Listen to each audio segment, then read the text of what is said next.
Okay, so let's debate a little bit. I mean, Yeah, yeah. you say in your book, I'm going to quote you. You call out automatic assignment of blame outward. That's what we were just talking about. Help me understand how someone who calls out the outward assignment of blame can be such a supporter of a president who does nothing but pass the buck, lie, finger point, shirk responsibility. Uh, tell me how you can support someone with your background, someone like that. Yeah. It didn't take long for Trump to come up.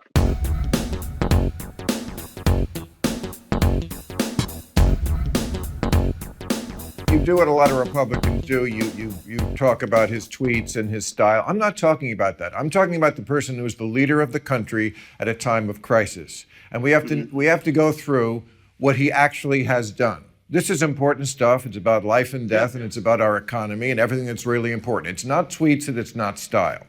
Let's just go through the timeline, okay? Because he was warned. This did not have to happen.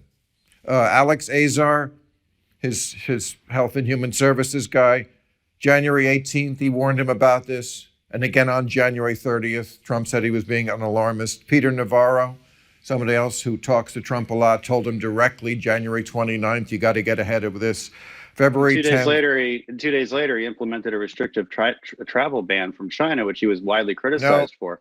I, That same well, day, on January 31st, Nancy Pelosi proposed the No Ban Act, which would be congressional limitation on what President Trump's actually able to do with that travel restriction. okay, but I mean, he lies about that. First of all, he Well, how does didn't, he lie about it? What do you mean? he said he stopped people coming in from China. He did not.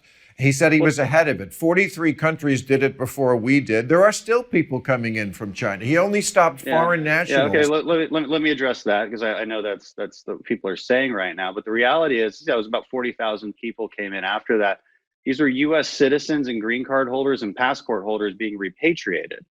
U.S. citizens. So you have to make the Yeah. argument then that we shouldn't allow them in. And I mean, it sounds to me like you're fully agreeing with President Trump on this when everybody else disagreed with him. No, And if you're saying that you wish that travel restriction had been more extreme, okay, fine. I mean, well, you apparently had the foresight back then, but when nobody else did. But the okay. fact is, Okay. if Joe Biden was in charge at that moment, he's already said he wouldn't have done it. He criticized it at the time. Nancy Pelosi actually proposed legislation to stop it. Okay, but So people are still coming in from China. It wasn't just foreign nationals, but let's get off that. Let me just go back to the timeline for a minute. February 10th, after these warnings, he says it's going to go away in April with the heat because he had a hunch. February 25th, he goes to India. This is 4 days after the White House coronavirus task force said we're going to have to lock down the country. And Dr. Nancy Messonnier, who's in charge of the Center for Immunization so and Respiratory Diseases. Wait a second, let me just finish. yeah, She all right. announced this on the 26th. On the 25th that we were going to have to lock down the country. He said the next day, 15 people have it, and it's soon going to be close to zero. March 6th, he said anyone who wants a test can get it, which is still Okay, let me stick to February completely as you go wrong. forward, because you I, mentioned February 25th. The day before, February 24th, that's when the administration requested $2.5 billion from Congress to fulfill, CDC, NIH, and FDA funding to combat the virus and the potential spread of it. What happened right then? I'll tell you because I was in Congress and I know what happened. Did we vote on a supplemental funding bill? No. Did we wait days to vote? No, still didn't vote on it. You know what we voted on later that week?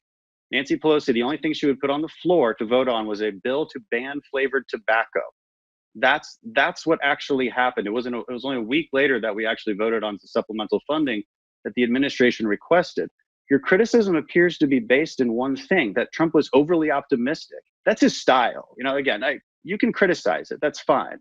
But it's not well, connected to the actions that were actually taken. Because if I back up even further, February 14th, CDC announces ongoing work with 5 laboratories to perform community-based influenza surveillance and study the spread of the virus. We're in a fact-finding mode in February. People forget this. we People keep weren't. calling February this lost month, The but it's world, really not. That's an easy and cheap accusation because there's no big, bold moves taken like there was in January or like there was in March. But the reality is our government was working to create that test. Now, did they work as fast as we would have liked? No, of course not. And there's a lot of reasons for that, which I'm happy to go into. By March 3rd, there was only 102 cases in the United States. And yet I'm hearing criticism that we should have been locked down weeks earlier. But would you think the American people would have accepted that with only 100 cases in the United States? Italy didn't lock down until March 10th. Spain, not until March 14th. UK, not until later in March. Places like Sweden's never locked down. And so I provide all of that context as we try to basically accuse this man of well, he's being accused of having blood on his hands. And context is so important here. Well, it is. And also, it's not just about being optimistic, it's about being right. The world was aware of this. And since when does America take its lead from Italy and Spain?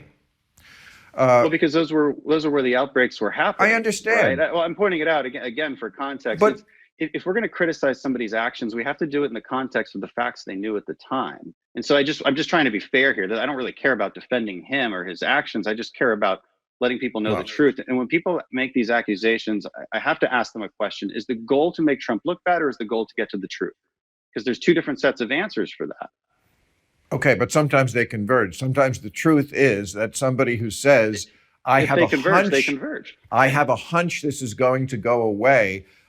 Is that someone you would want to have served with? I mean, my God, I don't understand, why someone with your resume, you were in Fallujah, for God's sakes. Would you want someone, a commander, to say that to you, to blame everybody else if something goes wrong, and then to say, I have a hunch the enemy's not going to be in there. Let's attack. Sure, no, I understand that. So here's how I would describe my answer to that. When bullets are flying past my head, I don't need to raise my voice. And I write about this in my book too. Calm breeds calm, panic breeds panic. Being an optimistic, positive, and exuding positivity and calmness in crisis is exactly how we ask our SEALs to lead. Now, I'm not sure I see a lot of evidence for blaming others, maybe blaming China, although there's a lot of evidence for that. So maybe that's a good place to lay blame. But I did it last Trump week. Blaming, Democrats here, or he's exposing hypocrisy, and maybe we're confusing that with blame. But no, I mean, again, calm breeds calm, and that's how we would lead in the SEAL teams. Okay. So in Texas, there was a 6-hour line to vote a couple of weeks ago.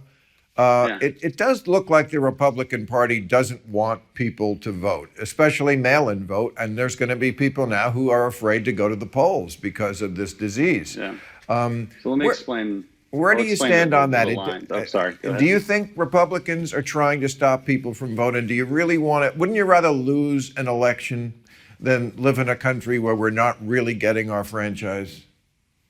So the lines in Houston here, and those big 6-hour waits you saw, Republicans aren't in charge of those elections. The Democrats are in charge of our county elections here. They run that. The county clerk is a Democrat. Recently won. That's why they're in charge.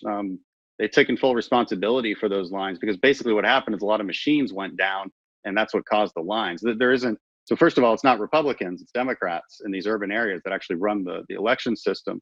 And second, there was no ill intent. Even I don't think ill intent from Democrats either. There was mistakes made. In Texas, you have 2 weeks to early vote from 7 a.m. to 7 p.m. for 2 weeks straight. You can go anywhere in the county and cast your vote. You don't have to vote on election day. If you're elderly or sick and disabled, you can vote in by mail. No, it's not the case that we don't want people to vote. And of course, that's always the accusation, but it's not really based in evidence. Mail-in ballots do have that. There's a break of custody of a vote there. There's if it's not fraudulent, there's at least the possibility for mistakes to be made, and we see that often. I read an op-ed recently from a former Texas member who was going door to door based on voter registration, just knocking on doors, and would find, a group of non-US citizens, but they're registered there, or a empty lot, but it's registered. So if you start mailing all of these types of places ballots, well then, it's not ill intent, but there's the possibility for a lot of bad things to happen. And so the question we have to ask ourselves, do we really want to, especially from a national level, try to revamp our entire election system and with the potential for all these problems? And for what exactly? And so I don't know if your question is related to COVID-19 or just elections in general. But well, everything's related to that these days. There, of course, is a lot to be said about your answer, which is a terrific answer from a press spokesman for that cause. But I don't have time to do it now.